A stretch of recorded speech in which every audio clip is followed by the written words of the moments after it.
Ne. Nepabūga lietaus niekas. Gelbėjai su šitiem nuolat. Kad tik viską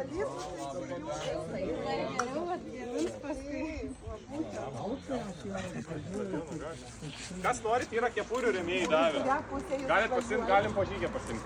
Mes važiuosim dabar link degalinės. Iš čia? Jo, link degalinės. Nu, tu buvai įkėlęs tą visą Jo, maršrutą. tenais link sodų ir po to pro pušyną ir sustosim dabikinėliai. Ir tada...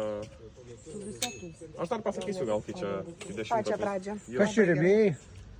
UAB Eurovaltra yra rėmėjai mūsų pagrindiniai. Turim ir partnerių, kepyklėlė mus remia, vaišina. Tai bus piknikas motokroso trasoj. Tai visus pavaišinsim. Bus lenktynės, varžybos, kas norės iš permingiausių galės sudalyvauti, palenktyniauti. Bus prizai, medaliai ir taip toliau. Kiek laiko užtruks daugmaž tas važiavimas? Apie 2 valandas kažkur užtruksim.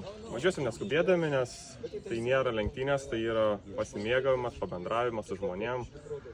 Dviračio entuziastai susitinka, pabendrausim, pasivažinėsim visi kartu. Nors yra kas atskirai važinėja, bet reikia suburti tokią dieną, kad visi kartu išvažiuotumėm ir pajustumėm tą gamtos grožį, akmenės. Pervažiuosim per pušyną, pušyno takeliais važiuosim, tai pamatysim, koks mūsų pušynas gražus, gal ne visi esate su dviračiu važiavę.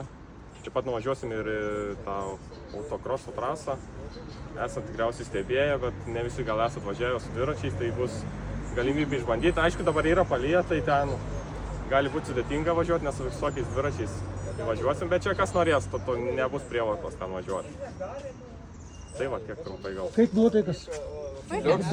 Geras, ar ne?